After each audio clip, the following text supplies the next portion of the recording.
Lisons avec moi le livre d'Ésaïe. Prophétie d'Ésaïe, fils d'Amoth, sur Juda et Jérusalem, au temps d'Ozias, de Jotham, d'Akaz, d'Ézéchias, roi de Juda. Cieux, écoutez, terre, prête l'oreille, car l'Éternel parle.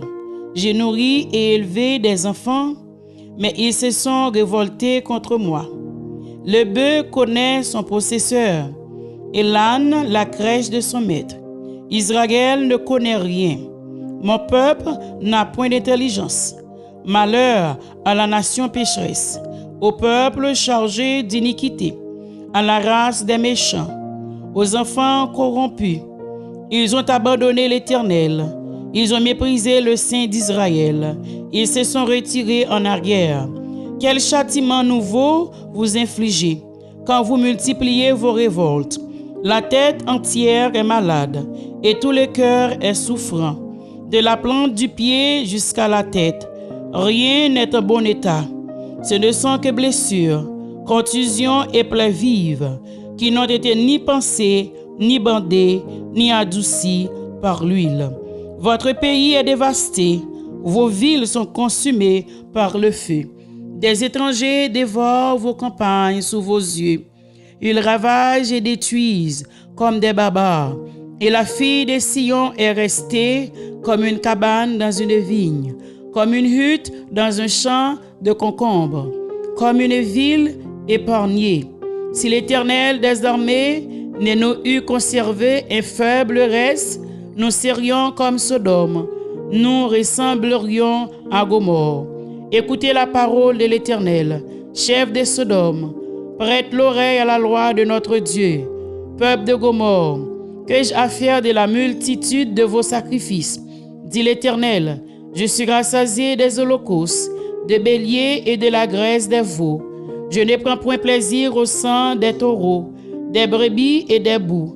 Quand vous venez vous présenter devant moi, qui vous demande de souiller mes parvis?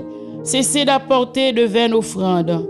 J'ai en horreur l'ensemble, les nouvelles lunes, les sabbats et les assemblées. Je ne puis voir le crime d'associer aux solennités. Mon âme hait vos nouvelles lunes et vos fêtes. Elles me sont en charge. Je suis là de les supporter. Quand vous étendez vos mains, je détourne de vous mes yeux. Quand vous multipliez les prières, je ne coûte pas.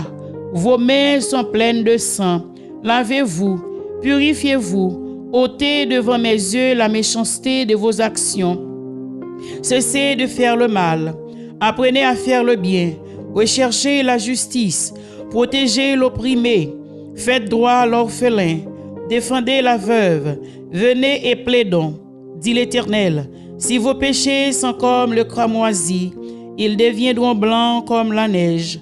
S'ils sont rouges comme la pourpre, ils deviendront comme la naine. Si vous avez de la bonne volonté et si vous êtes docile, vous mangerez les meilleures productions du pays.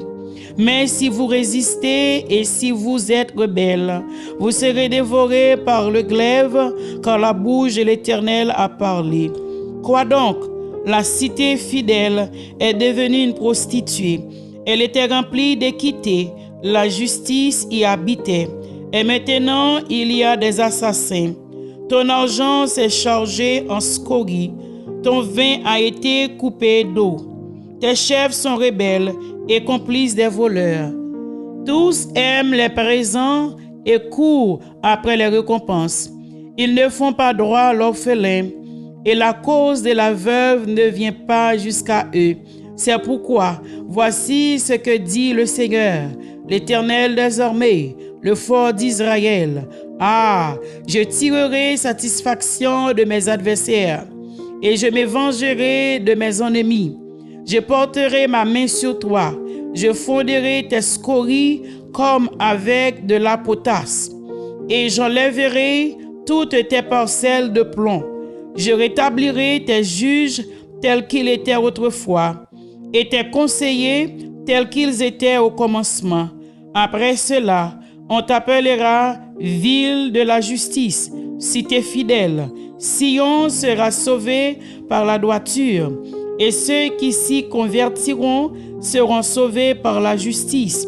Mais la ruine atteindra tous les rebelles et les pécheurs, et ceux qui abondent l'Éternel périront.